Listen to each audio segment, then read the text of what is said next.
जय students, my self is Prathamesh Ranjani and I am your polity mentor. जैसा बच्चों last के लेक्चर्स के अंदर हमने फंडामेंटल ड्यूटीज की बात कर ली है, फंडामेंटल राइट्स के बारे में बात करी थी और हमने रिट्स के बारे में भी बात कर ली है। यहां पर दैट मींस कि पार्ट 3 ऑफ द कॉन्स्टिट्यूशन हमारा कंप्लीट हो गया है। आर्टिकल 12 से लेके आर्टिकल 35 तक जो भी राइट्स से फंडामेंटल वो सारे हमने यहां पर लास्ट लेक्चर में कवर कर लिए थे। आज की अगर बात की जाए, आज के लेक्चर की बात की जाए तो आज हम कॉन्स्टिट्यूशन का पार्ट 4 डिस्कस करने वाले हैं, जो कि बड़ा ही इंपॉर्टेंट है बच्चों। और ये देखा गया है बेसिकली कि एनडीए के अंदर पिछले कुछ 2 से 3 सालों में इस स्पेसिफिक टॉपिक से काफी सारे क्वेश्चंस पूछे गए हैं। आज कुछ क्वेश्चंस हम जो एनडीए में पिछली बार पूछे गए हैं उसको भी देखेंगे और ये चेक करेंगे कि इन टॉपिक को किस तरीके से कवर किया जा सकता है। जनरली होता यह है कि इस टॉपिक को अवॉइड कर दिया जाता है, ये लगता है कि ये टॉपिक इतना इंपॉर्टेंट नहीं है। बट देखो बच्चों, जैसा कि मैंने आपको पहले कहा है कि यूपीएससी इस एग्जाम को कंडक्ट कर रहा है, तो यहां पर आप चूज ही नहीं हो सकते हैं कि ये टॉपिक को से क्वेश्चन नहीं ही आएंगे या इस टॉपिक से आ ही जाएंगे। आपको एटलीस्ट सारे टॉपिक्स का बेसिक नॉलेज यहां पर होना चाहिए। तो आज जिस टॉपिक की हम बात करने वाले हैं वो है DPSP, directive principle of state policies.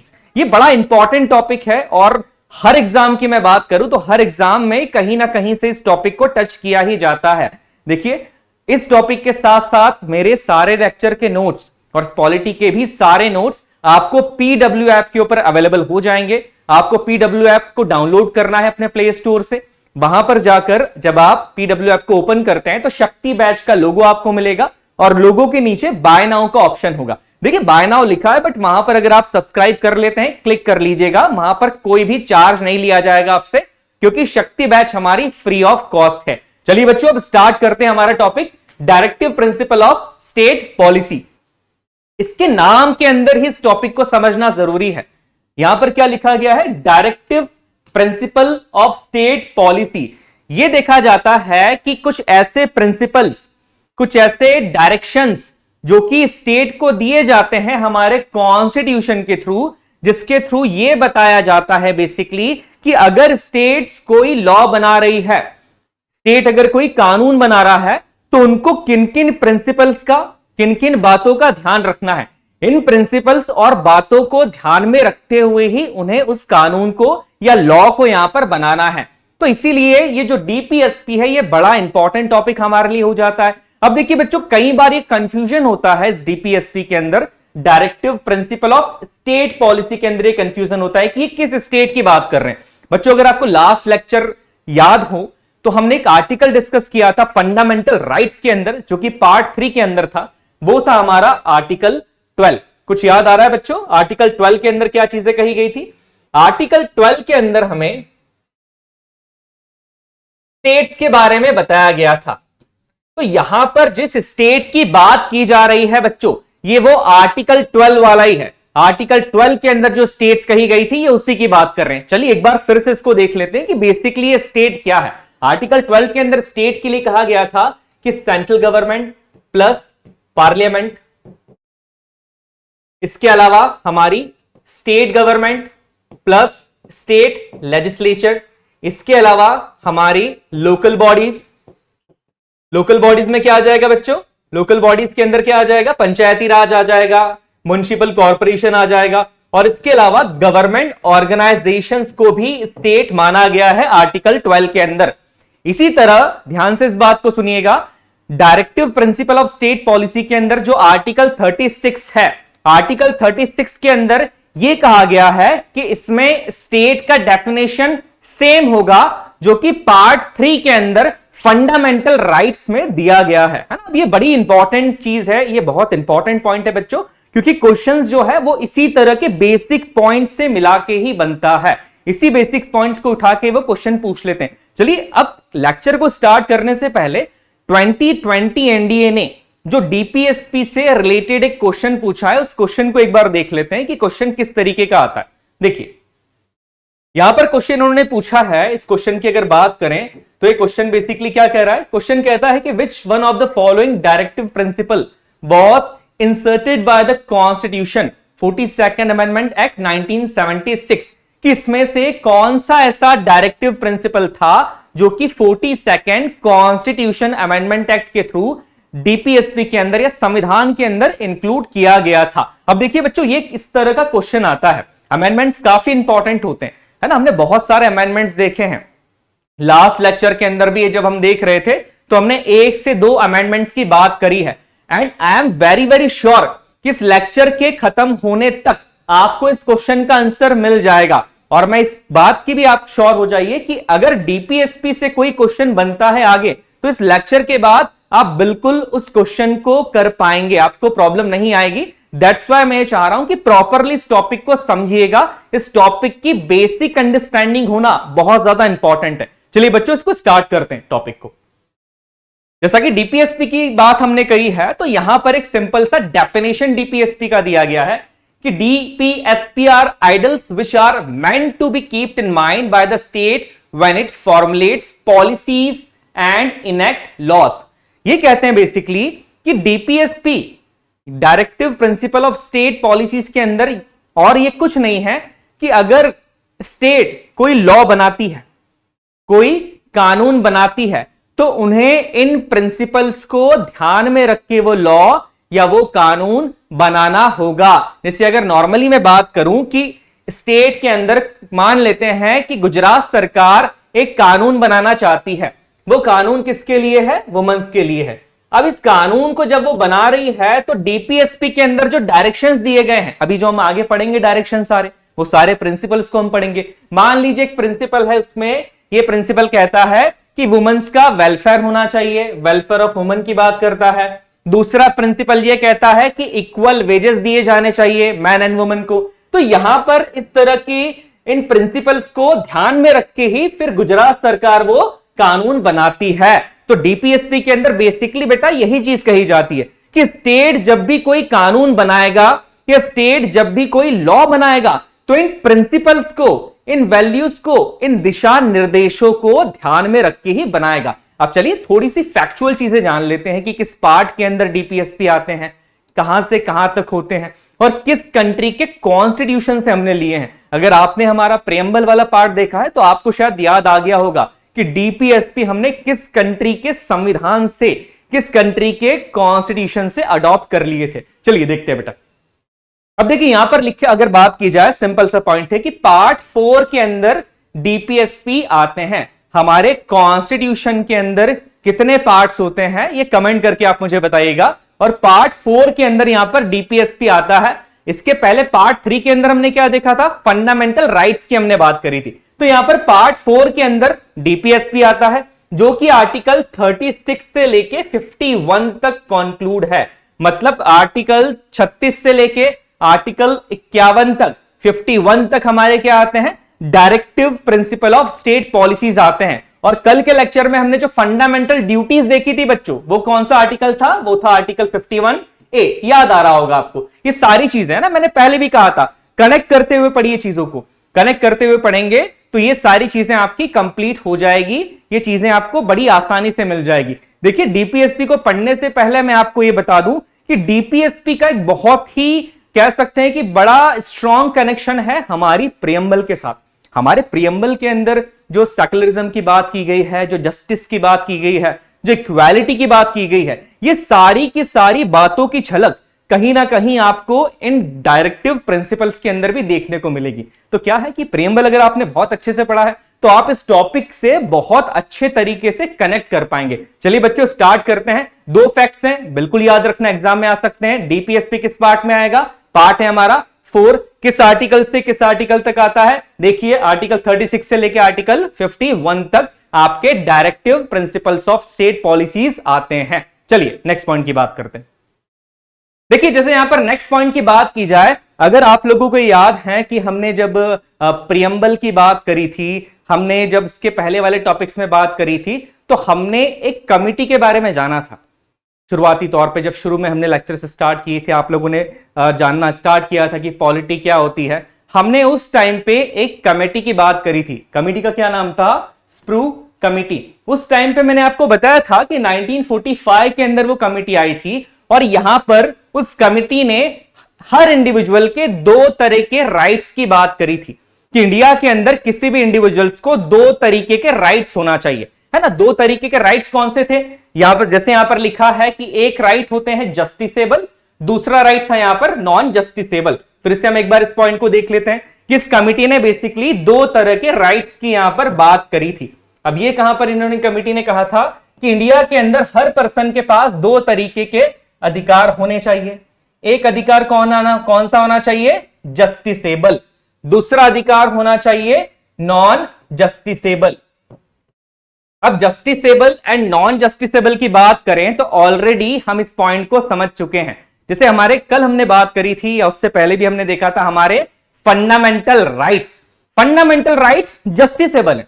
अगर आपके इन अधिकारों का हनन होता है तो आप कोर्ट में जा सकते हो, आप सुप्रीम कोर्ट के अंदर जा सकते हो या आप हाई कोर्ट के अंदर भी जा सकते हो और आपको जस्टिस मिलेगा, क्योंकि ये जस्टिसेबल है। हिंदी में से कहा जाता है वाद योग्य हैं।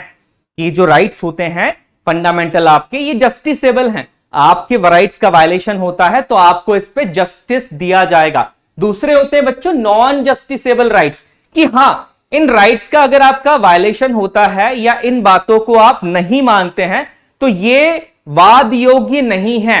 दैट मींस आपके अगर इस राइट का वायलेशन हो रहा है तो आप कोर्ट में नहीं जा सकते कि सर मेरे इन राइट्स का वायलेशन हो रहा है। तो ऐसे जो राइट्स होते हैं जो कि जस्टिसेबल नहीं होते हैं, जो कि वाद योग्य नहीं होते हैं, उन्हें बेसिकली क्या कहा जाता है, नॉन जस्टिसेबल राइट।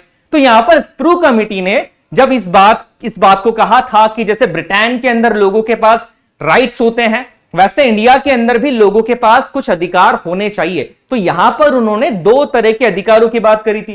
पहले थे जस्टिसेबल राइट्स। अब जस्टिसेबल राइट्स हमारे कौन से हो गए थे, हमारे फंडामेंटल राइट्स, जैसे कि हमने बात करी अभी फंडामेंटल राइट्स। नॉन जस्टिसेबल की जब राइट्स की बात की जाती है बच्चों तो ये है हमारे डीपीएसपी। देखिए इंडिया के अंदर दोनों ही चीजें दी गई है, फंडामेंटल राइट्स भी दिए गए हैं और डीपीएसपी भी दिए गए हैं। तो फंडामेंटल राइट्स की जब बात की जाती है ये मोर ओवर इंडिविजुअल्स की बात करते हैं कि ये हमारे अधिकार हैं, बट जब डीपीएसपी की बात की जाती है तो ये कहीं ना कहीं स्टेट को बाउंड करते हैं कि जब वो रूल्स बनाए, जब वो रेगुलेशंस बनाए तो इन बातों का ध्यान रखे। आई होप आपको ये पॉइंट समझ में आया होगा। ये बहुत इंपॉर्टेंट पॉइंट है बच्चे, है ना, याद रखिएगा इन चीजों को। नेक्स्ट पॉइंट की अगर हम यहां पर बात की जाए तो देखिए यहां पर ये एक पॉइंट हमने कहा है कि we know the fundamental rights हमारे जस्टिसेबल होते हैं और नॉन जस्टिसेबल हमारे हैं। डीपीएसपी की हमने बात करी है। देखिए यहां पर नेक्स्ट पॉइंट की अगर बात की जाए तो एक बड़ा इंपॉर्टेंट क्वेश्चन कई बार बहुत सारी एग्जाम्स के अंदर ये पूछा गया है कि यहां पर किस पार्ट को, कॉन्स्टिट्यूशन के किस पार्ट को डॉक्टर भीमराव अंबेडकर साहब ने नोबल फीचर कहा है। आप देखेंगे अगर आप प्रैक्टिस क्वेश्चंस आपने लगाना स्टार्ट कर दिए अभी एनडीए के लिए तो आपने कहीं ना कहीं ये क्वेश्चन जरूर पढ़ा होगा। जिन बच्चों ने नहीं पढ़ा है उनके लिए ये क्वेश्चन बहुत ज्यादा इंपॉर्टेंट है कि हमारे डॉक्टर भीमराव अंबेडकर साहब ने डीपीएसपी को नोबल फीचर कहा था इंडियन कॉन्स्टिट्यूशन का। उन्होंने ये कहा था कि अगर देश को एक वेलफेयर स्टेट बनाना है, वेलफेयर स्टेट बनाना है, ऐसा स्टेट बनाना है जहां पर लोगों के बारे में सोचा जाता है, लोगों को प्रायोरिटी दी जाती है, तो वहां पर डीपीएसपी का होना, directive principle of state policies का होना बहुत बहुत ज्यादा इंपॉर्टेंट है। दैट्स वाई हमारे भीमराव अंबेडकर साहब ने यह कहा था कि directive principle of state policies जो होते हैं वो नोबल फीचर है हमारे इंडियन कॉन्स्टिट्यूशन का। उसे बीट नहीं किया जा सकता है, उसे हटाया नहीं जा सकता है, क्योंकि देश लोगों से मिलकर बना है। हमने आपको कहा था प्रियम्बल के अंदर हमने पहली लाइन पढ़ी थी, we the people of India. तो लोगों का वेलफेयर ही हमारे कॉन्स्टिट्यूशन का मेन मोटिव होना चाहिए। इस बात को ध्यान में रखते हुए ही भीमराव अंबेडकर साहब ने यह बात कही थी कि हमारे जो directive principle of state policies होते हैं बेसिकली वही हमारे संविधान के नोबल फीचर्स होते हैं, है ना। इस बात को याद रखिएगा, बड़ा इंपॉर्टेंट क्वेश्चन है, किसी भी तरीके से पूछा जाए आपको आ जाना चाहिए कि किसने कहा है, तो डॉक्टर भीमराव अंबेडकर साहब ने कहा है। और किसके लिए कहा था, डीपीएसपी के लिए कहा था। चलिए बच्चों नेक्स्ट पॉइंट देखते हैं, आगे बढ़ते हैं। नेक्स्ट पॉइंट की अगर बात की जाए तो यहां पर प्रॉपरली ये लिखा है कि these are the constitutional instructions और recommendations to the state in legislative, executive, administrative matters. ये कहते हैं कि ये वो प्रिंसिपल्स हैं, ये वो कॉन्स्टिट्यूशनल प्रिंसिपल्स हैं, ये वो दिशा निर्देश हैं या संवैधानिक दिशा निर्देश हैं जो कि दिए जाते हैं, जिस बात का ध्यान किसे रखना है, जिस बात का ध्यान स्टेट्स को रखना है जब भी वो रूल्स एंड रेगुलेशंस बना रहे हैं, जब भी वो इंस्ट्रक्शंस बना रहे हैं। किसके लिए इंस्ट्रक्शंस फॉर्मुलेट कर रहे हैं? स्टेट के लिए फॉर्म कर रहे हैं, लोगों के लिए स्कीम्स बना रहे हैं, और वो किसी भी डिपार्टमेंट के लिए हो सकते हैं, चाहे वो लेजिस्लेचर की हम बात करें, एडमिनिस्ट्रेशन की हम बात करते हैं, या आपके एग्जीक्यूटिव मैटर्स की हम बात करते हैं। अब देखिए इसकी भी एक हिस्ट्री है, directive principle of state policy की भी एक छोटी सी हिस्ट्री है जिसको जानना आपके लिए जरूरी है, क्योंकि इस पॉइंट से भी क्वेश्चन आने के चांसेस बने रहते हैं। देखिए directive principle of state policy ऐसा नहीं था कि सडनली कॉन्स्टिट्यूशन के बनते ही उस चीज को इनकॉर्पोरेट कर दिया गया संविधान के अंदर। इसकी बात भी काफी पहले से चल रही थी। देखिए आप में से अगर कुछ लोगों को पता हो कि हमारे इंडियन कॉन्स्टिट्यूशन के अंदर एक एक्ट का बहुत ज्यादा इंपैक्ट है, गवर्नमेंट ऑफ इंडिया एक्ट 1935। यह कहा जाता है बेसिकली कि हमारे संविधान का जो ब्लूप्रिंट है वो कहीं ना कहीं गवर्नमेंट ऑफ इंडिया एक्ट 1935 से इंस्पायर है। दैट मींस इस एक्ट का प्रभाव हमारे संविधान पे काफी ज्यादा पड़ा है। तो इसी एक्ट के अंदर एक चीज की या एक बात कही गई थी, वो था इंस्ट्रूमेंट ऑफ इंस्ट्रक्शंस। इस एक्ट के अंदर कुछ इंस्ट्रक्शंस दिए गए थे उस टाइम पे स्टेट्स के लिए कि उस स्टेट को कैसे रेगुलेट करना है, उस स्टेट के अंदर जब रूल्स बनाने हैं या कोई लॉ बनाना है तो किन किन बातों का ध्यान रखना है। दैट मीन इंस्ट्रक्शंस दिए गए थे किस पेपर के अंदर? इंस्ट्रूमेंट ऑफ इंस्ट्रक्शंस, जो कि आपके गवर्नमेंट ऑफ इंडिया एक्ट 1935 के अंदर था। इसी को बेस मान के हमारे directive principle of state policies को बनाया गया है। ये एक छोटा सा पॉइंट है, हिस्ट्री के अंदर भी directive principle of state policy का एक छोटा सा पॉइंट जानना आपको जरूरी है कि ये चीज अगर संविधान के अंदर आई है तो आई कहां से है। ऑब्वियसली हमारे पिछले जब हमने कुछ चीजें देखी है, पिछली क्लासेस के अंदर भी हमने देखा था फंडामेंटल राइट्स की भी अपनी एक अलग ही हिस्ट्री थी, वैसे ही यहां पर directive principle of state policy की भी एक छोटी सी हिस्ट्री है जिसको आपको एक पॉइंट के अंदर याद रखना है कि कहां से ब्लूप्रिंट आया है बेसिकली उसका, हमारे इंस्ट्रूमेंट ऑफ इंस्ट्रक्शन से। और वो कौन से एक्ट की बात कर रहे हैं हम बच्चों? Government of India act 1935। और देखिए यहां पर इसमें यह कहा गया था इस एक्ट के अंदर या इस इंस्ट्रूमेंट ऑफ इंस्ट्रक्शंस के अंदर कि यहां पर हमारा जो कॉन्सेप्ट होगा वो वेलफेयर स्टेट का होगा, ना कि पुलिस स्टेट का। अब आप सोचेंगे कि सर ये वेलफेयर स्टेट क्या होती है, ये पुलिस स्टेट क्या होती है? देखिए बच्चों बड़ा सिंपल सा कॉन्सेप्ट है। वेलफेयर स्टेट का मतलब ये होता है जहां पर लोगों के लिए काम किया जाएगा, स्टेट की इंपॉर्टेंट होगी, लोगों को सबसे आगे रखा जाएगा। स्टेट के अंदर जो भी काम किए जाएंगे उसको इस बात का ध्यान रखा जाएगा कि उन पॉलिसीज के थ्रू, उन लॉज के थ्रू लोगों का डेवलपमेंट हो रहा है, ना कि लोगों को परेशानी हो रही है। और इसी के थ्रू हमारे वेलफेयर स्टेट का कॉन्सेप्ट लेके हम लॉ और कानून बनाते हैं। बट एक दूसरा कॉन्सेप्ट होता है पुलिस स्टेट का। यहां पर यह देखा जाता है पुलिस स्टेट के कॉन्सेप्ट के अंदर कि लोगों के वेलफेयर से इतना मतलब नहीं होता है। जिस बात से मतलब होता है वो सिर्फ ये होता है कि स्टेट को किसी भी तरीके से कंट्रोल करना है, चाहे वो पावर के थ्रू किया जाए, चाहे वो प्रेशर के थ्रू किया जाए, पुलिस के प्रेशर के थ्रू किया जा रहा है या मिलिट्री के प्रेशर के थ्रू किया जा रहा है। तो इस तरीके का जो कॉन्सेप्ट होता है वो बेसिकली हमारा पुलिस स्टेट का कॉन्सेप्ट होता है। तो डीपीएसपी के अगर बेसिक प्रिंसिपल की बात करें, एक बेसिक ऑब्जेक्टिव की बात करें, तो डीपीएसपी एक वेलफेयर स्टेट की बात करते हैं कि स्टेट का वेलफेयर सबसे इंपॉर्टेंट होता है। एक आदर्श राज्य बनाना, एक आदर्श देश बनाना जहां पे सारे नागरिक समानता के साथ रहते हैं, किसी के साथ भी डिस्क्रिमिनेशन ना हो। इन्हीं चीजों को ध्यान में रखते हुए डीपीएसपी को बनाया गया था। चलिए बच्चों, और एक दूसरी इसकी इंपॉर्टेंट बात यह है जो हमने ऑलरेडी डिस्कस कर ली है कि ये नॉन जस्टिसेबल है नेचर के अंदर। नॉन जस्टिसेबल आप समझ रहे होंगे कि आप इसे ये चीज वाद्य योग्य नहीं है, कोर्ट के अंदर ये जस्टिसेबल नहीं हो सकती है, जैसे कि हमारे फंडामेंटल राइट्स थे। चलिए बच्चों आगे बढ़ते हैं। नेक्स्ट पॉइंट की अगर बात की जाए तो कई बार ये देखा जाता है और ये नॉर्मली माना भी जाता है कि फंडामेंटल राइट्स और जो डीपीएसपी हैं बेसिकली उनमें मेजर डिफरेंस क्या है, क्योंकि लगता तो समान ही है।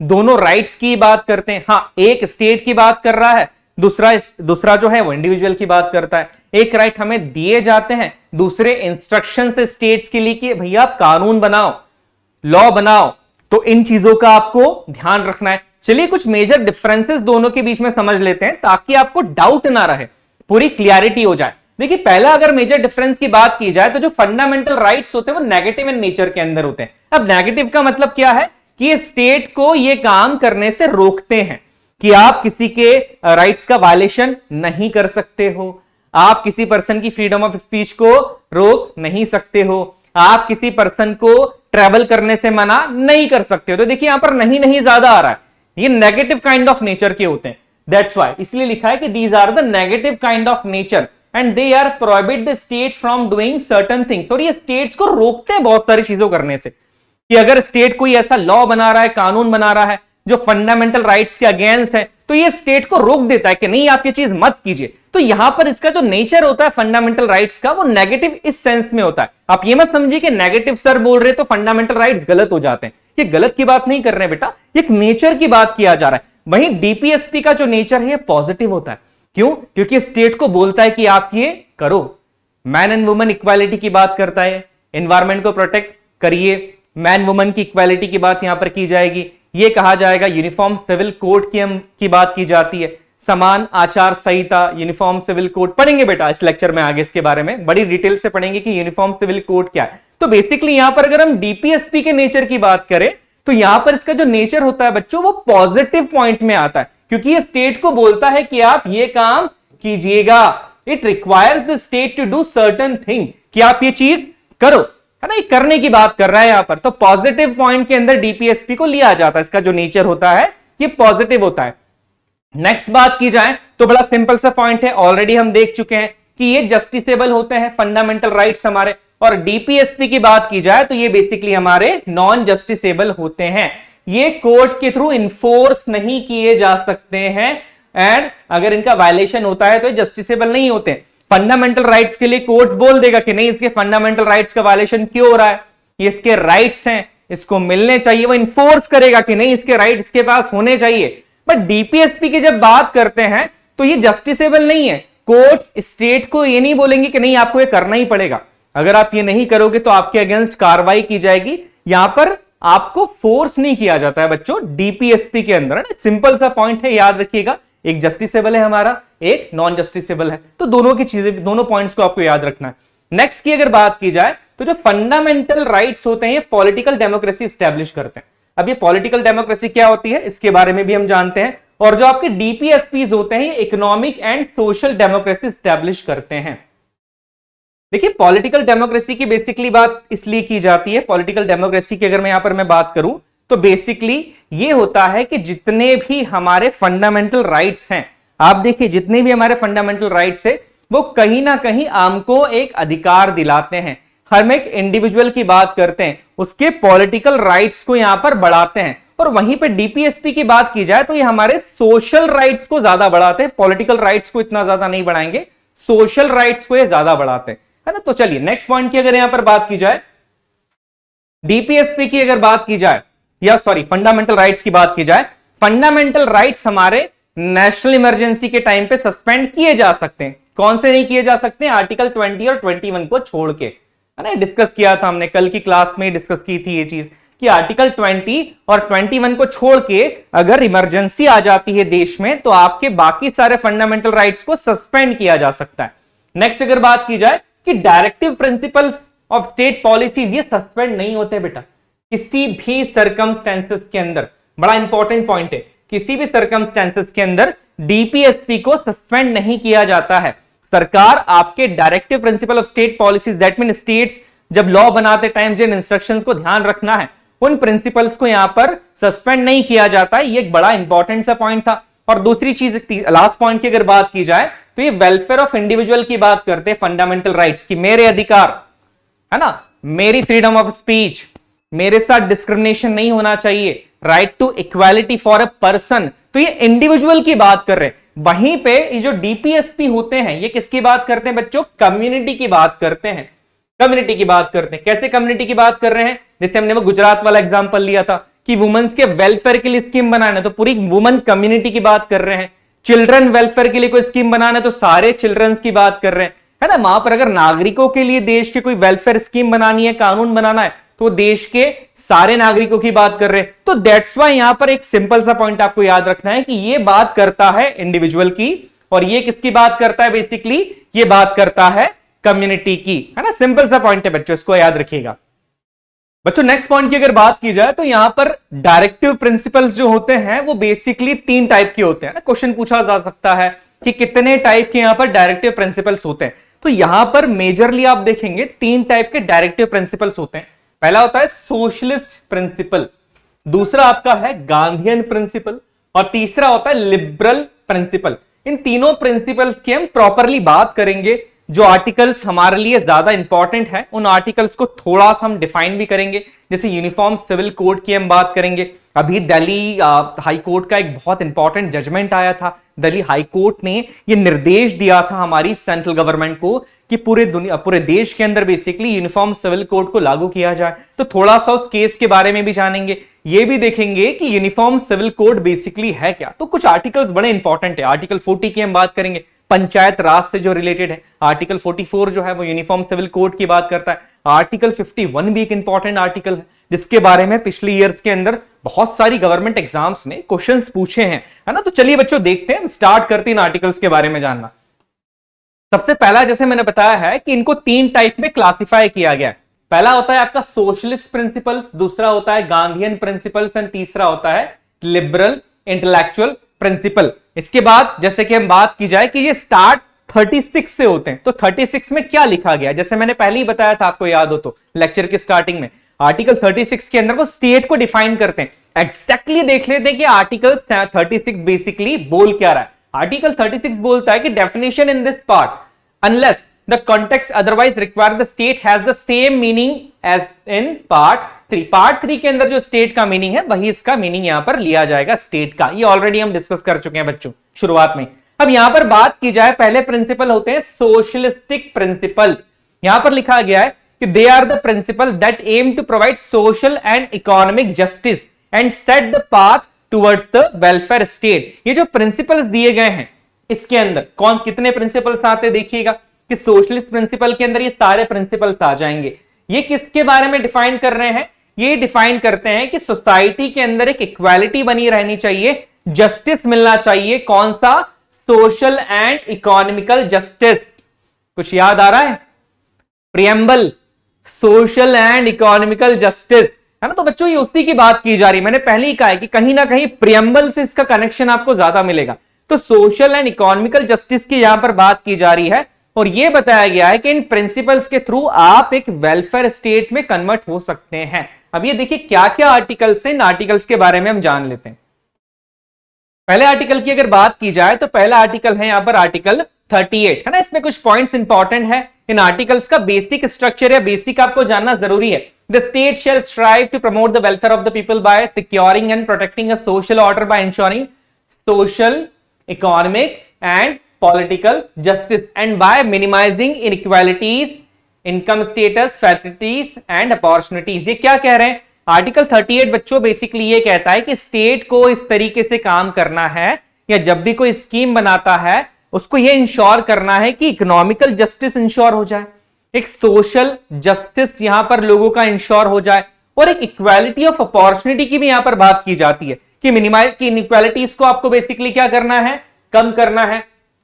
किस तरह की इनइक्वालिटीज होती है, इनकम के अंदर, अमीर गरीब स्टेटस के अंदर, फैसिलिटीज किसी को ज्यादा दी जाती है किसी को कम दी जाती है, अपॉर्चुनिटीज किसी को कम दी जाती है किसी को ज्यादा दी जाती है। तो यहां पर इन चीजों को आपको कम करना है। आप जब भी कोई कानून बनाते हैं तो इन बातों का ध्यान रखिए कि यहां पर लोगों को इक्वल अपॉर्चुनिटी मिलनी चाहिए, इक्वालिटी मिलनी चाहिए, उनके साथ इकोनॉमिकल जस्टिस भी होना चाहिए, देखिए लिखा है यहां पर, और नेक्स्ट आपका सोशल जस्टिस भी होना चाहिए, क्योंकि वेलफेयर स्टेट के लिए ये दोनों पॉइंट्स ही बहुत ज्यादा इंपॉर्टेंट होते हैं। चलिए बच्चों नेक्स्ट आर्टिकल की हम बात करते हैं। बेसिक्स आपको पता होने चाहिए, मगअप नहीं करना आर्टिकल्स को। बेसिक एक बार लेक्चर देख लीजिए, बेसिक भी अगर आप समझ गए हैं तो ये आपके लिए बड़ा इंपॉर्टेंट हो जाएगा। चलिए नेक्स्ट आर्टिकल की बात करते हैं। आर्टिकल 39 में कहता है to secure right to an adequate means of livelihood for all citizen.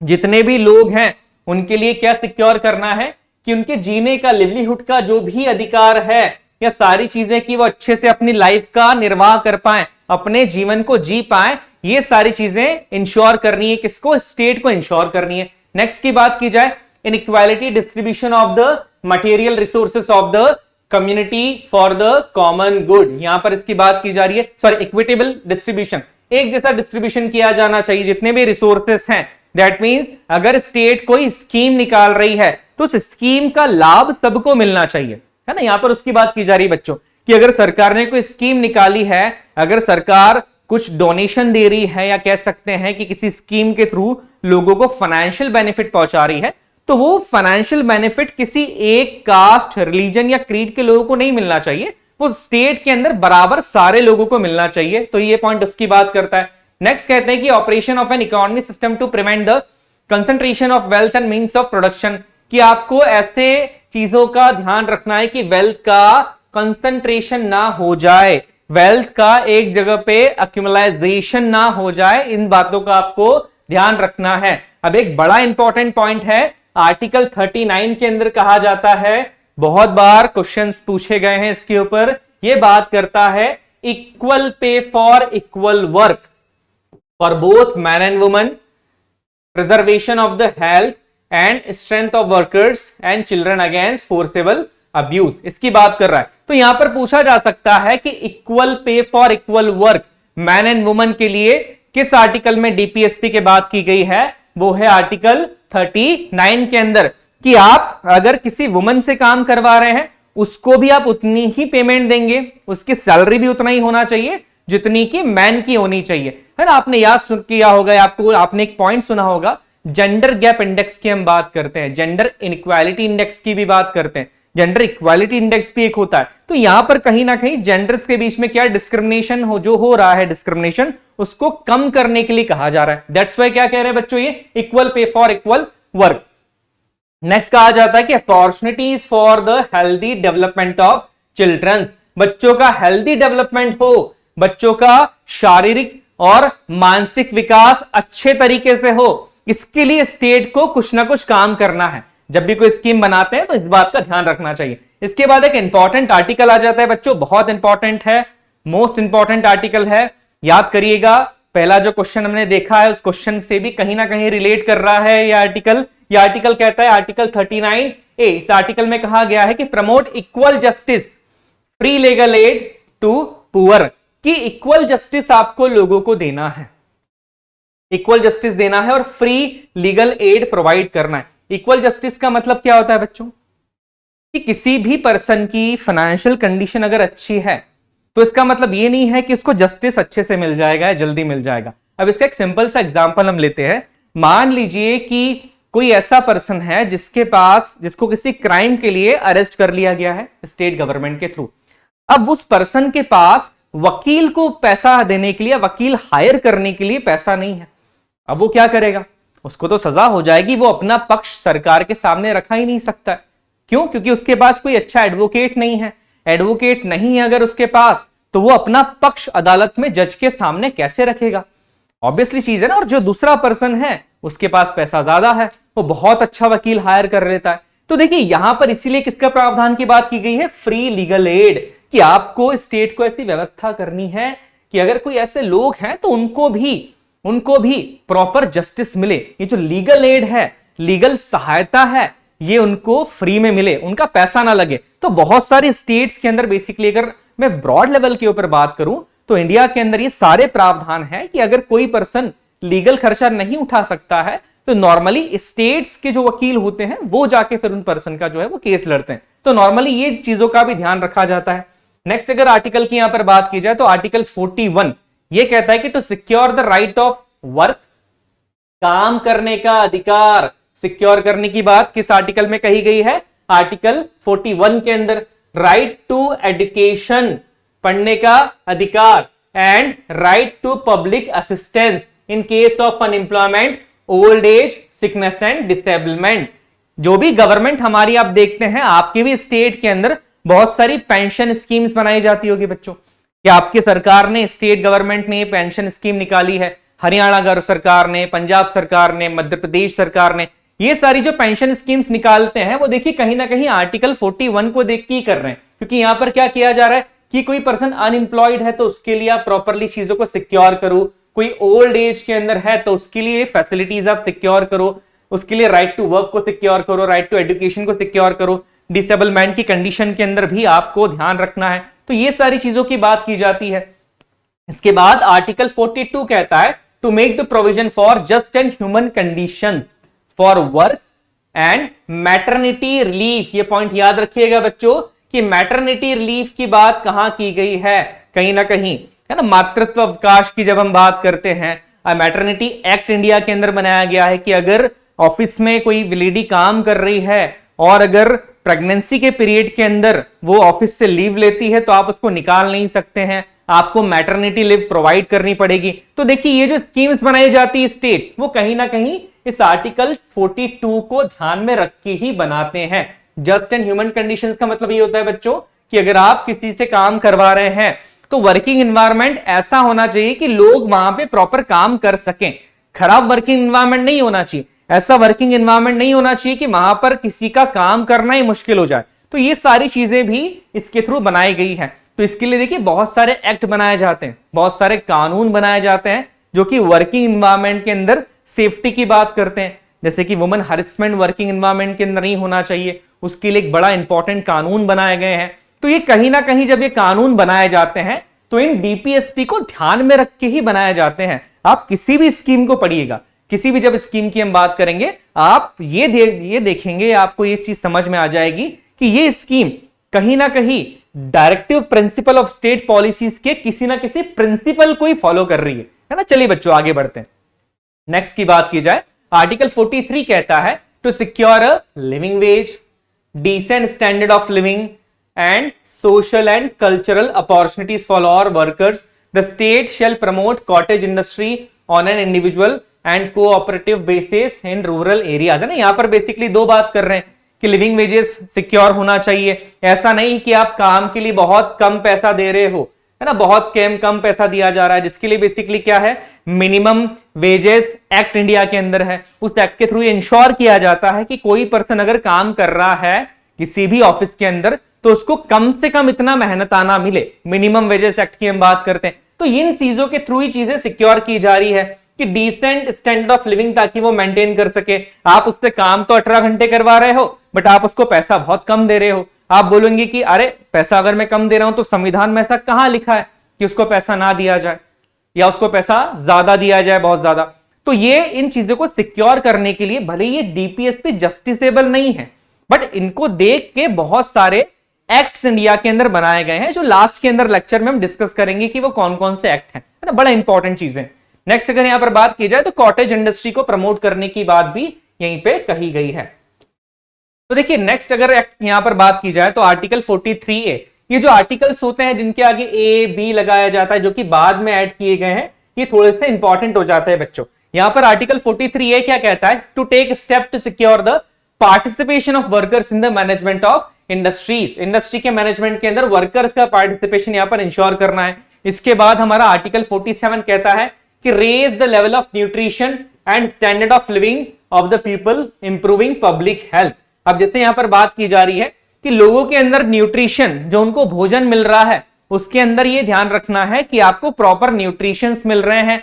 यहां पर यह भी ध्यान रखना है कि लोगों का स्टैंडर्ड ऑफ लिविंग मेंटेन हो जाए या बढ़े और उनकी पब्लिक हेल्थ बढ़े। अब जैसे इंडिया के अंदर हम बात करें तो हमारा जो फूड सिक्योरिटी एक्ट है तो कहीं ना कहीं इस पॉइंट की ही बात करता है ना, कि लोगों के अंदर न्यूट्रिशन का लेवल बढ़े। हमारे जो फूड सिक्योरिटी एक्ट होते हैं, जिन एक्ट्स के थ्रू बेसिकली ये इंश्योर किया जाता है कि इंडिया के अंदर हर पर्सन डिग्निटी के साथ रहे, उसको जो फूड मिल रहा है, जैसे कि राशन शॉप पे हम जाते हैं तो हमको सब्सिडाइज फूड मिलता है। ये जो सब्सिडाइज फूड की हम बात करते हैं, यहां पर आपने देखा होगा कि एक अंत्योदय अन्न योजना है, बिलो पॉवर्टी लाइंस के लिए बहुत सारी योजनाएं चलाई जाती है जिसके थ्रू उनको एक फूड सिक्योरिटी प्रोवाइड की जाती है।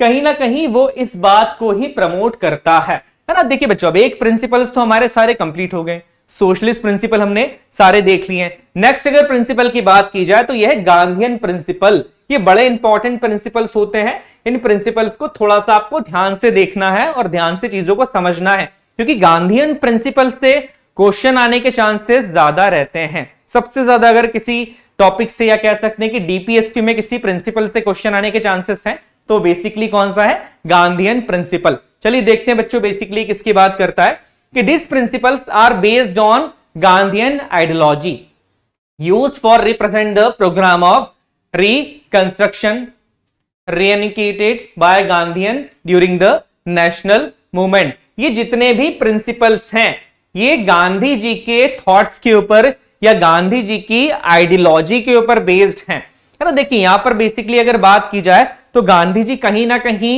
पावर के इक्वल डिस्ट्रीब्यूशन की बात करते थे। गांधी जी ने ये चीज कही थी कि अगर डेवलपमेंट इंडिया में करना है तो रूरल एरियाज का भी होना चाहिए, अर्बन एरियाज का जरूरी है, बट गांधी जी हमेशा रूरल एरिया के डेवलपमेंट की बात करते थे। रूरल डेवलपमेंट के ऊपर उन्होंने जोर दिया था। कहीं ना कहीं उन्होंने कॉटेज इंडस्ट्री के ऊपर भी ज्यादा ध्यान दिया था। तो देखिए ये जो प्रिंसिपल्स आगे हम देखेंगे गांधीयन प्रिंसिपल, ये कहीं ना कहीं आपको रूरल डेवलपमेंट की ही बात कहेंगे, है ना। पावर के डिसेंट्रलाइजेशन की बात करेंगे, पावर के इक्वल डिस्ट्रीब्यूशन की बात यहां पर की जाएगी। चलिए बच्चों देखते हैं कि गांधीयन प्रिंसिपल्स यहां पर कौन कौन से हैं। बात की जाए तो सबसे पहला सबसे इंपॉर्टेंट प्रिंसिपल जिससे क्वेश्चंस कई बार पूछे जा सकते हैं बच्चों, जब मैं बोल रहा हूं कि इंपॉर्टेंट है तो आपको जब भी आप पीडब्ल्यू ऐप के ऊपर इस क्लास के नोट्स आपको मिलते हैं तो इन पॉइंट्स को आपको ध्यान में रखना है। एग्जाम से पहले ये सारे पॉइंट्स आप थोड़ा सा रिवाइज करके जाइएगा तो आपका आंसर में कभी मिस्टेक नहीं होगी।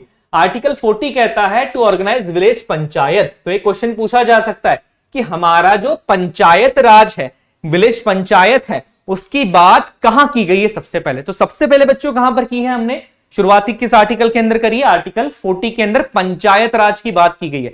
मुझे कमेंट सेक्शन में बताइएगा कि पंचायत राज से मिलता जुलता है पंचायत राज वाला शेड्यूल कौन सा है जिसे ऐड किया गया था, और साथ में यह भी बताइएगा कि किस कॉन्स्टिट्यूशन अमेंडमेंट एक्ट के थ्रू उस शेड्यूल को ऐड किया गया था। चलिए नेक्स्ट देखते हैं। यहां पर सेल्फ गवर्नमेंट की बात करते हैं। जैसा कि मैंने कहा था गांधी जी ये चाहते थे कि रूरल एरिया का भी डेवलपमेंट हो, वो किसी के ऊपर डिपेंडेंट ना रहे।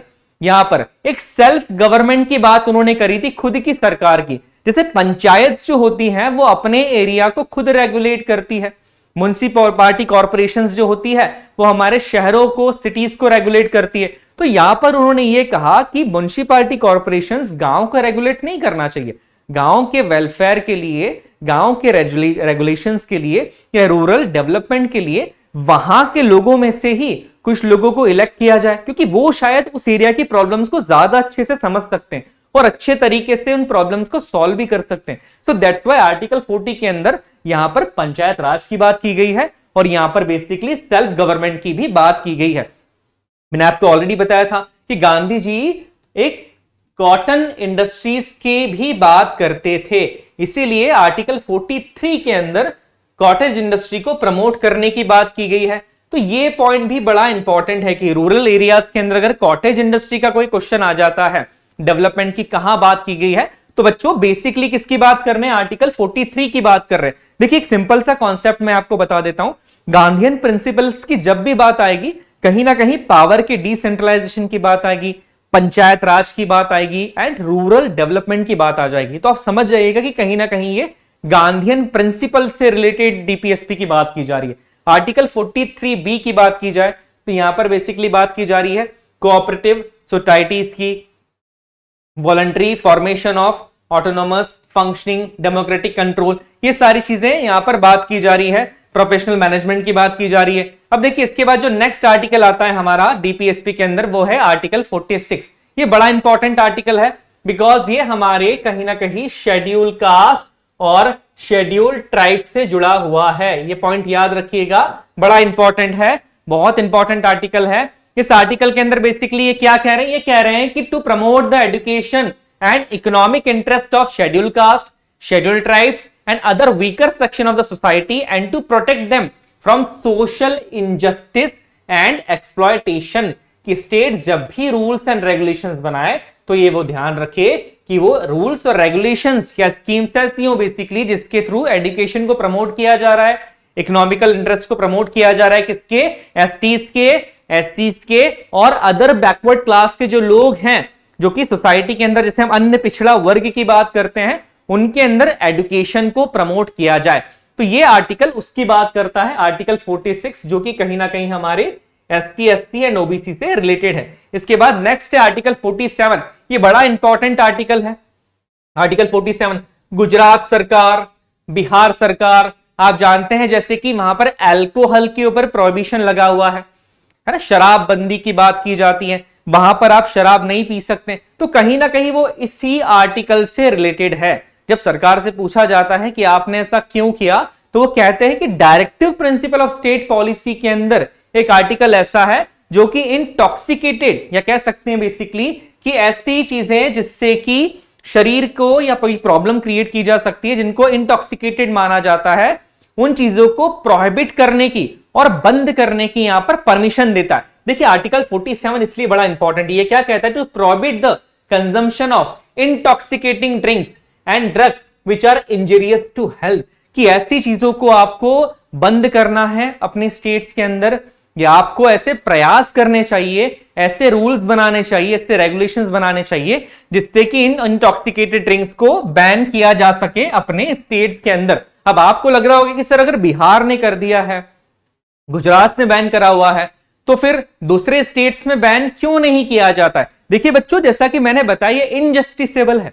अगर स्टेट दूसरी जगह पे बैन नहीं कर रही है तो कोर्ट यहां पे पूछेगा नहीं आपसे कि क्यों आपने इसको बैन क्यों नहीं किया, वो आपसे पूछ नहीं रहा है यहां पर, वो सिर्फ आपको बता रहा है कि जिस स्टेट को करना है, ये स्टेट एक मॉरल ऑब्लिगिटी है, स्टेट का एक मॉरल ऑब्लिगिटी आ जाती है, एक मॉरल, एक कह सकते हैं हमें कि उनका एक दायित्व आ जाता है कि अरे अगर हम हमारी स्टेट को चला रहे हैं तो हमको ये चीज करनी चाहिए क्योंकि लोगों के वेलफेयर के लिए जरूरी है। तो ये इनजस्टिसेबल होने के कारण हर स्टेट को इसको बैन करना ही है, एजुकेशन के लिए काम करना ही है, ये फोर्सेबल नहीं किया जा सकता है बच्चों, ये इनजस्टिसेबल है चीजें, ये याद रखिएगा ना, डीपीएसपी इनजस्टिसेबल होता है, ये याद रखिएगा। नेक्स्ट पॉइंट की बात की जाए तो ये कहता है article 48 to prohibit the slaughter of cows, calves and other milch and draught cattle and to improve their breeds, की यहां पर उनकी ब्रीड्स को इंप्रूव करना है। ये क्वेश्चन भी पूछा गया है कि किस आर्टिकल के अंदर यहां पर काउस की, काफ्स की and other milch and draught cattles की ब्रीड को इंप्रूव करने की बात की गई, कहां पर दुधारू एनिमल्स की ब्रीड को इंप्रूव करने की बात की गई है। हरियाणा सरकार इस पॉइंट के ऊपर बड़ा ध्यान देती है ना, सबसे ज्यादा ब्रीडिंग सेंटर्स आप देखेंगे, सबसे ज्यादा अगर एनिमल्स की बात की जाए, सबसे ज्यादा अगर बात की जाए कि एनिमल्स की ब्रीड्स की बात की जाए तो वो आपको हरियाणा के अंदर प्रॉपरली मिलती है। तो आर्टिकल 48 इसी की बात करता है। देखिए कहीं ना कहीं ये रूरल एरियाज की ही बात कर रहे हैं, जैसा कि मैंने आपको बताया था बच्चों, गांधीयन प्रिंसिपल है ना, याद रखिएगा, बड़ा छोटे छोटे पॉइंट्स है बट बहुत इंपॉर्टेंट पॉइंट्स है। चलिए बच्चों नेक्स्ट पॉइंट की बात करते हैं। नेक्स्ट की बात की जाए तो यहां पर अब तीसरा प्रिंसिपल आता है। मैंने कहा था कि 3 तरह के प्रिंसिपल के ऊपर हमारे directive principle of state policies depend करते हैं। पहला कौन सा था? सोशलिस्टिक की हमने बात कर ली। दूसरा गांधीयन प्रिंसिपल जो सबसे ज्यादा इंपॉर्टेंट है, मैं ऑलरेडी बोल चुका हूं कि ये प्रिंसिपल्स तो आपको करके ही जाने हैं। तीसरे आपके आते हैं बच्चे लिबरल इंटेलेक्चुअल प्रिंसिपल। लिबरल मतलब क्या, इसकी बात कर रहे हैं हम, आजादी की बात कर रहे हैं, इंटेलेक्चुअलिटी की बात की जा रही है यहां पर। अब देखिए क्या लिखा है यहां पर, these principles are inclined towards the ideology of liberalism and they directed the states. Ideology of liberalism, ये कहते हैं कि आप पुरानी मान्यताएं जो हैं उनसे कहीं ना कहीं दूर हुई है और एक लिबरलाइजेशन की पॉलिसी को अपनाई है, एक खुली सोच की पॉलिसी को अपनाई है। समाज के अंदर जैसे जैसे टाइम बढ़ता जा रहा है, आपको ऐसी स्कीम्स बनानी है, ऐसे रूल्स बनाने हैं, ऐसे रेगुलेशंस बनाने हैं जो कि समाज की इस टाइम के साथ आगे बढ़ने में हेल्प करें।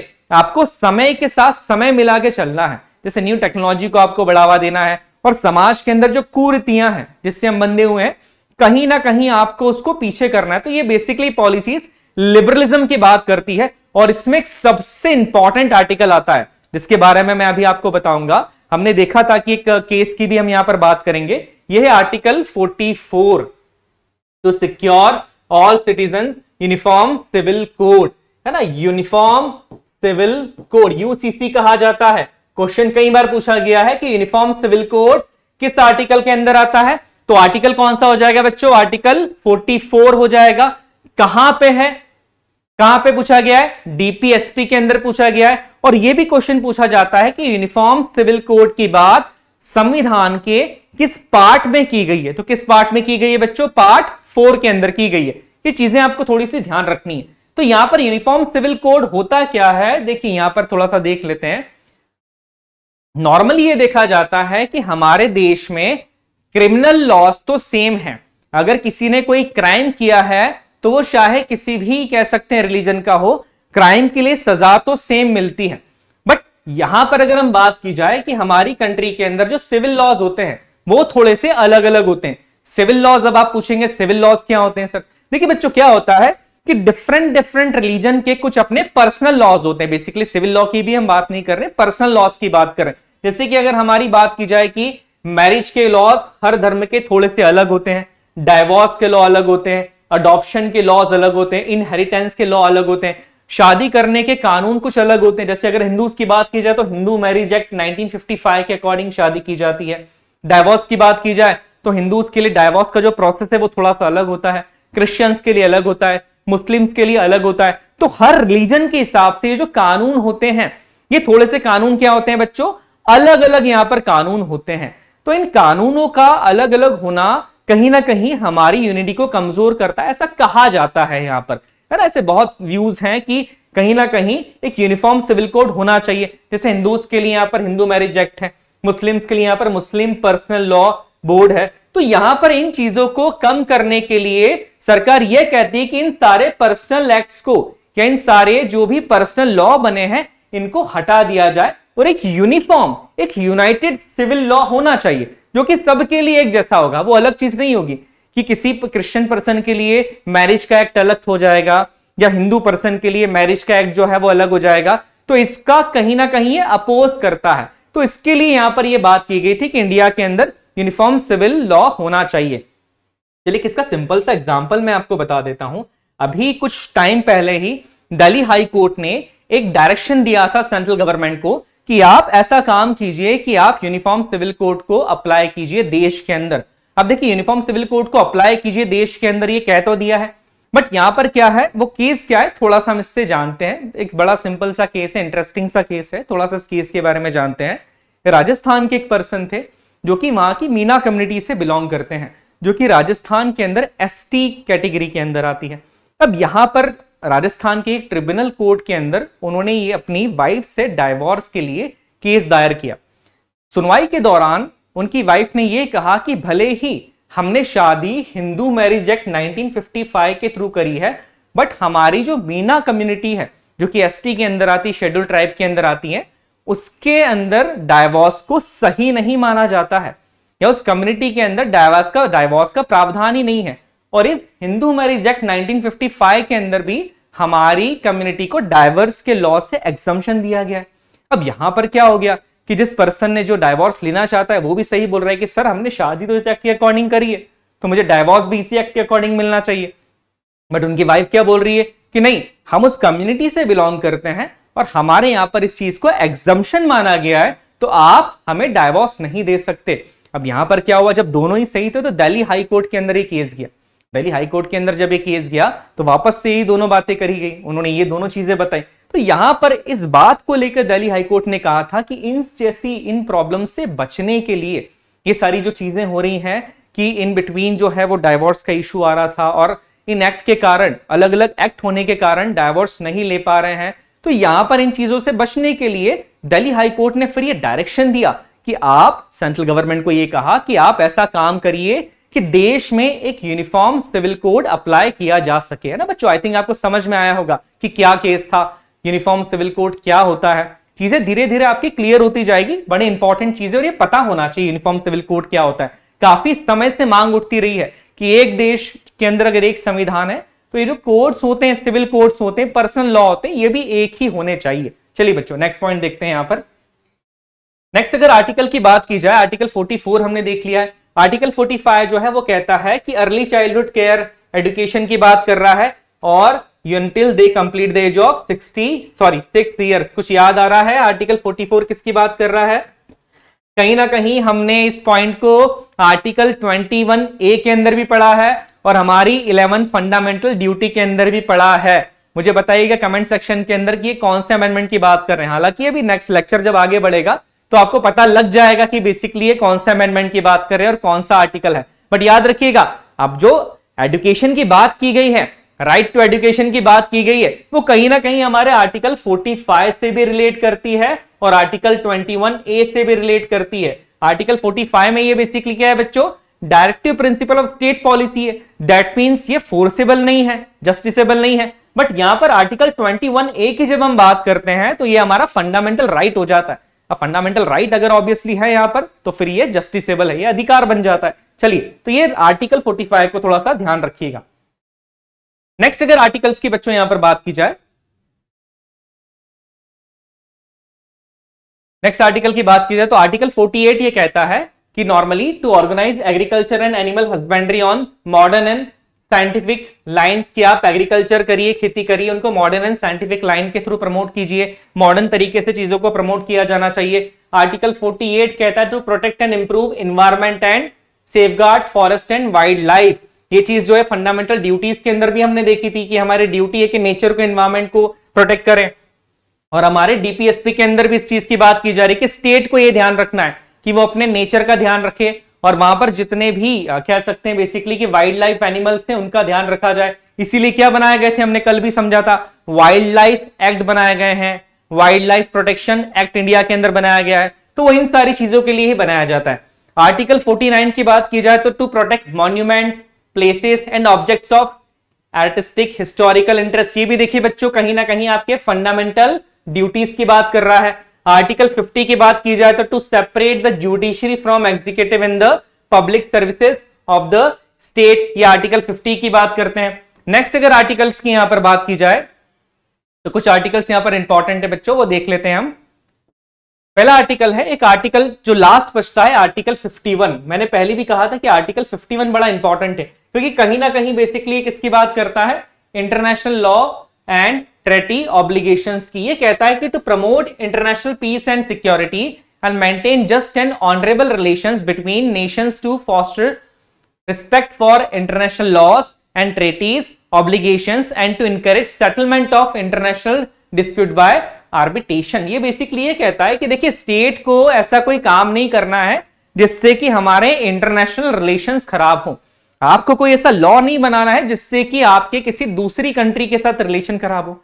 आपको कोई ऐसी स्कीम प्रमोट नहीं करनी है जिस स्कीम के थ्रू आपके किसी दूसरे नेशंस के साथ आपके जो पर्सनल रिलेशंस हैं वो खराब हो रहे हैं। कि इंटरनेशनल ग्राउंड पे जाके, या कह सकते हैं कि इंटरनेशनल प्लेटफॉर्म पे जाके इंडिया को कहीं ना कहीं कह सकते हैं कि हमारे दूसरे नेशंस के साथ हमारे जो इंटरनल रिलेशंस होते हैं, ट्रेड रिलेशंस होते हैं, फॉरेन रिलेशंस होते हैं, सिक्योरिटी रिलेशंस होते हैं, ये रिलेशंस खराब हो रहे हैं। ऐसा कोई काम आपको नहीं करना। आपको काम ऐसा करना है कि आप इंटरनेशनल पीस को बढ़ावा दें, है ना, to promote the international peace and security. International peace को बढ़ावा देना है, सिक्योरिटी को बढ़ावा देना है और आपको एक मेंटेन करके रखना है ऑनरेबल रिलेशंस। आपके ज्यादा कोई देश बहुत ज्यादा दुश्मन भी नहीं होना चाहिए। आपको एक न्यूट्रल पॉइंट के अंदर बैठ के न्यूट्रल चीजें करके चलना है ना। न्यूट्रलिटी के अंदर हमने हमेशा एक न्यूट्रलिटी वाला पॉइंट अपनाया है इंडिया ने। बहुत ज्यादा हम किसी का पक्षपात नहीं करते हैं, चीजों को इंक्लाइन नहीं होते किसी नेशन के टुवर्ड्स। आजादी के बाद से हमने खुद को सेल्फ डिपेंडेंट बनाया है, किसी देश की उंगली पकड़ के हम आगे नहीं बढ़े हैं ना। ये पता होगा आप लोगों को चीजें, सिंपल सी चीजें कि शुरुआत से ही हमारा जो देश रहा है वो खुद से आगे बढ़ा है, खुद से चीजों को संभाला है और आज हमें कितनी बड़ी और इतनी अच्छी पोजीशन पे पहुंच चुके हैं। इतनी आबादी होने के बाद भी आज हम एक बहुत ही स्ट्रांग पोजीशन के अंदर खड़े हैं। तो ये इसीलिए खड़े बच्चों क्योंकि हमने किसी भी नेशन का साथ नहीं दिया है ना, किसी का साथ नहीं लिया है कि किसी की उंगली पकड़ के हम आगे बढ़ गए, है ना। लाइफ के अंदर भी चीज लागू होती है कि कुछ भी करना है तो डिपेंड मत रहो किसी के ऊपर। नॉर्मली क्या होता है कि हम डिपेंडेंट हो जाते हैं हर चीज के लिए कि ये चीज चाहिए तो मैं इसके ऊपर डिपेंडेंट हूं, ये कर रहा है तो मैं इसके ऊपर डिपेंडेंट हूं, पढ़ाई करना है तो मैं इस चीज के लिए डिपेंडेंट हूं। तो डिपेंडेंट होना एक फिर क्या आदत बन जाती है और कहीं ना कहीं वो फिर नेगेटिव सेंस के अंदर जाना कर देती है। फिर आपको कुछ भी काम करने के लिए किसी के सहारे की जरूरत पड़ती है ना। Try to be the one man army, की जरूरत ही नहीं है किसी को।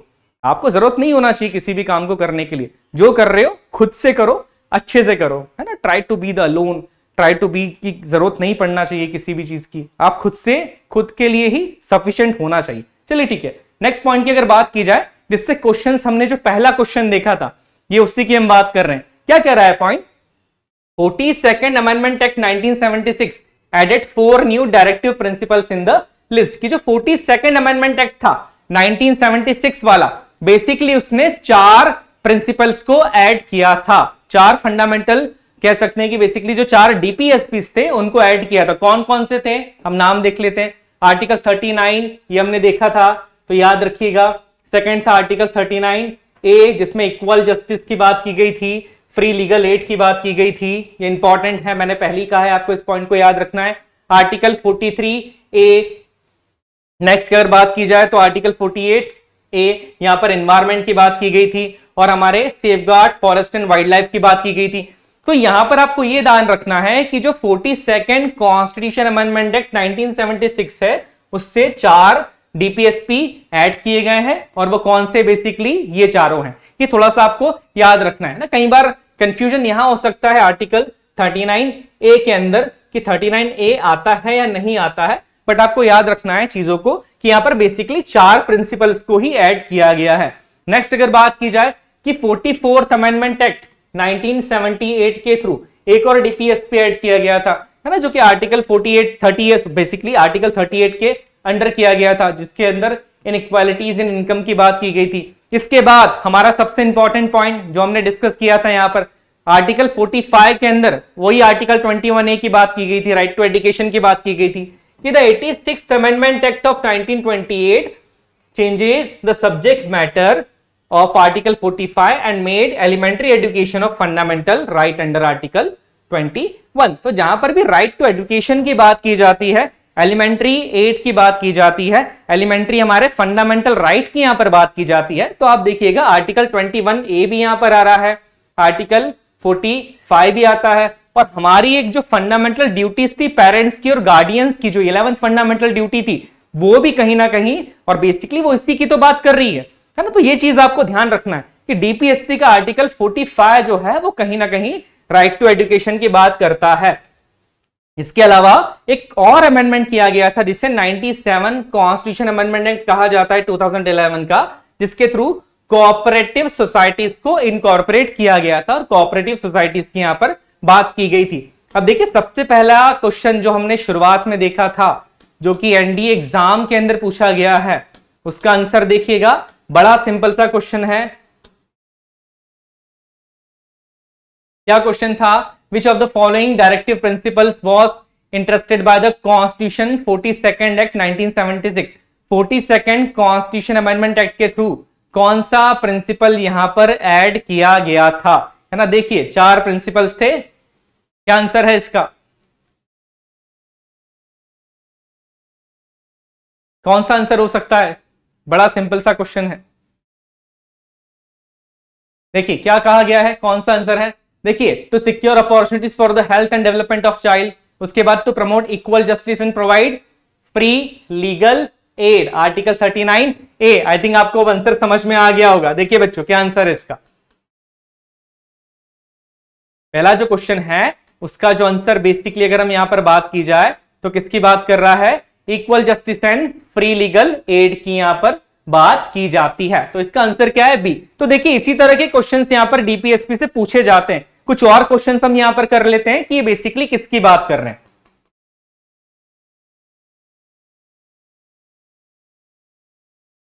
पहले क्वेश्चन की बात करें तो what among the following part of constitution of India includes the concept of welfare state. Obviously welfare state की बात किसके अंदर की गई है? वेलफेयर स्टेट की बात जो है वो डीपीएसपी के अंदर की गई है। नेक्स्ट क्वेश्चन की बात की जाए, आर्टिकल 36 से 51 of the constitution are related to which of the following. Obviously अभी हमने टॉपिक ही पूरा कवर कर लिया है, तो ये भी इसका आंसर क्या होगा बच्चों? डीपीएसपी ही होगा। इसका आंसर भी क्या होगा? डीपीएसपी होगा। चलिए नेक्स्ट क्वेश्चन की बात करते हैं अब यहां पे। नेक्स्ट क्वेश्चन कह रहा है कि directive principle of state policy are like a cheque on a bank payable at the convenience of the bank who made this observation. ये क्वेश्चन भी पूछा जा सकता है, ये क्वेश्चन कई एग्जाम्स में पूछा गया है एंड आई वांट कि एटलीस्ट ये क्वेश्चन आप क्लासेस के अंदर ही जान ले। ये इसका आंसर अगर बात की जाए तो प्रोफेसर केटी शाह ने ये कहा था कि जो फंडामेंटल बेसिकली हमारे जो directive principle of state policy है ये ऐसा चेक है कि जो बैंक को आप अपनी कन्वीनियंस के हिसाब से देते हो। क्योंकि इन्होंने ये कहा था, ये इस कॉन्टेक्स्ट को लेके इन्होंने ये चीज कही थी कि भले ये डायरेक्टिव प्रिंसिपल्स हैं तो बहुत अच्छे, सुनने में कितने अच्छे लग रहे हैं, और अगर स्टेट्स के अंदर ये लागू हो जाए तो हमारा वेलफेयर स्टेट बनना या नेशन का ऊपर आना बिल्कुल तय है। बट प्रॉब्लम ये है कि ये जस्टिसेबल नहीं है। अगर कोई स्टेट इन सारे कामों को नहीं भी करता है तो यहां पर सुप्रीम कोर्ट या हाई कोर्ट स्टेट को फोर्स नहीं कर सकते कि आप ये काम करिए ही। तो जो पॉलिसीज और लॉ बनाए जाते हैं वो इसके अकॉर्डिंग तो बनाए जाते हैं, बट ये कब की बात की जाती है कि अपने मन की मर्जी के अनुसार, कि जब स्टेट को लगता है कि अब इनको अप्लाई करना चाहिए वो तभी अप्लाई करते हैं, क्योंकि जस्टिसेबल नहीं है। तो दैट्स व्हाई इस पॉइंट को ध्यान में रखते हुए ये बात यहां पर मिस्टर प्रोफेसर केटी शाह ने कही थी, ये पॉइंट को याद रखिएगा। नेक्स्ट पॉइंट की बात की जाए, which among the following correct regarding directive principles, ये हमने देखा था पॉजिटिव इंजेक्शंस है, नेगेटिव इंजेक्शंस है, जस्टिसेबल इंजेक्शंस है, none of the above. Justiciable तो हो ही नहीं सकता है बच्चों, हमने बात करी थी कि जस्टिसेबल नहीं होते, नन ऑफ द अबव तो हो नहीं सकता है। पहला है पॉजिटिव इंजेक्शंस और नेगेटिव इंजेक्शंस, वही नेचर की हम बात कर रहे हैं। जब डिफरेंस देखा था हमने फंडामेंटल राइट्स के अंदर और डीपीएसपी के अंदर, हमने ये देखा था कि फंडामेंटल राइट्स का जो नेचर है वो कहीं ना कहीं क्या होता है, नेगेटिव होता है। तो ये आंसर भी नहीं हो सकता है। तो ऑब्वियसली हमारे जो डीपीएसपी हैं वो किस नेचर के होते हैं, पॉजिटिव नेचर के होते हैं, है ना बच्चों। तो इसका आंसर यहां पर क्या हो जाएगा, पॉजिटिव इंजेक्शंस। चलिए नेक्स्ट पॉइंट की नेक्स्ट क्वेश्चन की यहां पर बात कर लेते हैं। नेक्स्ट क्वेश्चन ये कहता है, which of the following article of the constitution is directed to establish uniform civil code. Uniform civil code की बात किसमें कही गई है, हमने बहुत डिटेल में समझा है, सिंपल सा क्वेश्चन है। 45, 39, 44 एंड 40, इसका आंसर आप मुझे कमेंट बॉक्स के अंदर बताइएगा। बड़ा सिंपल सा क्वेश्चन है, ऑलरेडी हम बहुत अच्छे से इस क्वेश्चन को कर चुके हैं ना। ट्राई कीजिएगा बेसिकली कि इस क्वेश्चन में किस चीज की बात बेसिकली कही गई है। नेक्स्ट क्वेश्चन की बात की जाए, economical justice the objective of the Indian constitution has been provided in the preamble and the fundamental rights. Economic justice याद करिएगा, the preamble and the directive principle of the state policy, the fundamental rights and DPSP and none of this. बड़ा आसान question है, simple question है। जब हम पढ़ रहे थे यहां पर इकोनॉमिक जस्टिस की, तब भी हमने बात करी थी कि प्रियम्बल से कहीं ना कहीं डायरेक्टिव प्रिंसिपल्स बने हैं, या प्रियम्बल के अंदर डायरेक्टिव प्रिंसिपल्स की सीधी झलक देखने को मिलती है। तो ऑब्वियसली इसका जो आंसर होगा बच्चों वो होगा option B, the preamble and the directive principles of the state policy. Next point की अगर बात की जाए, which of the following statement relating to directive principle of state policy is not correct। कौन सा स्टेटमेंट करेक्ट नहीं है। पहला कहता है, the provisions contained in part 4 of the constitution of India shall not be enforceable by court of law। कि जो part 4 के अंदर जो चीजें, अब पार्ट 4 के अंदर क्या है, डीपीएसपी है, और ये कहते हैं कि shall not be enforceable by law, कानून के थ्रू इन्फोर्सेबल नहीं है। तो ये पॉइंट तो बिल्कुल सही है कि हाँ ये बात सही है। और क्वेश्चन क्या पूछ रहा है यहां पर कि कौन सा करेक्ट नहीं है ना। क्वेश्चन को ध्यान से पढ़िएगा, एग्जाम का जब आप देने जाते हैं एनडी का एग्जाम, क्वेश्चन की अंडरस्टैंडिंग ज्यादा इंपॉर्टेंट होती है। नहीं तो क्या होता है, जल्दबाजी के चक्कर में हम क्वेश्चंस को कहीं ना कहीं गलत करके आ जाते हैं, वो चीज सही नहीं है। नेक्स्ट पॉइंट की बात की जाए, the directive principle of state policy are fundamental in the governance of the country. बिल्कुल सही, फंडामेंटल से कंट्री के गवर्नेंस के अंदर, बिल्कुल है, तो ये ऑप्शन भी सही है। नेक्स्ट कह रहा है कि it shall be the duty of the state to apply the directive principles in making law. यही तो होता है, ये स्टेट्स की ड्यूटी है, ये उनकी ड्यूटी है कि जब भी वो कोई प्रिंसिपल लॉ बनाए, कानून बनाए, तो इन प्रिंसिपल्स को अप्लाई करें उन कानून के अंदर, ताकि हम एक वेलफेयर स्टेट के गोल को अचीव कर सकें। तो ऑब्वियसली ये पॉइंट भी सही है। तो ऐसे डायरेक्टली इसका आंसर क्या हो जाएगा, डी आंसर इसका सही है कि ये चीज नहीं है। बट फिर भी बच्चों हम क्वेश्चन समझते हैं वो क्या बोल रहा है ऑप्शन। ये ऑप्शन कहता है the directive principle and are directed in making India and advanced capitalistic country of the world. देखिए इंडिया को कैपिटलिस्टिक कंट्री बनाने के लिए नहीं करते हैं डायरेक्टिव प्रिंसिपल्स। इंडिया को एक कैपिटलिस्टिक देश नहीं बनाया जा रहा है ना। हम जब इकोनॉमिक्स के अंदर चीजें समझेंगे, कैपिटलिस्ट इकोनॉमी क्या होती है, इंडिया की जैसे मिक्स्ड इकोनॉमी है, तो कैपिटलिस्ट इकोनॉमी की जब बात करते हैं बच्चों, तो बेसिकली यहां पर इकोनॉमी के जितने भी मीन्स ऑफ इकोनॉमिक्स होते हैं वो सारे के सारे कैपिटलिस्ट के हाथ में होते हैं, बिजनेसमैन के हाथ में होते हैं। जैसे यूएस की इकोनॉमी की बात की जाती है कि उनकी इकोनॉमी कैपिटलिस्टिक इकोनॉमी है ना, तो ये चीजों की बात की जा रही है। बट यहां पर हम capitalist country of the world की बात नहीं करते हैं। ये जो चीजें हैं हमारे लिए, ये वेलफेयर स्टेट बनाती है हमारे देश को या हमारे कंट्री को या किसी भी स्टेट को। तो इसका ऑप्शन डी इसका करेक्ट आंसर यहां पर होगा, है ना। चलो बच्चों, आज हमने directive principle of state policies के बारे में काफी चीजें जान ली है।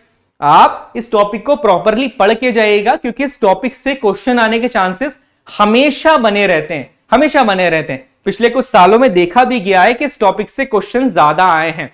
तो थोड़ा सा इस टॉपिक की बेसिक अंडरस्टैंडिंग जानना आपके लिए जरूरी है।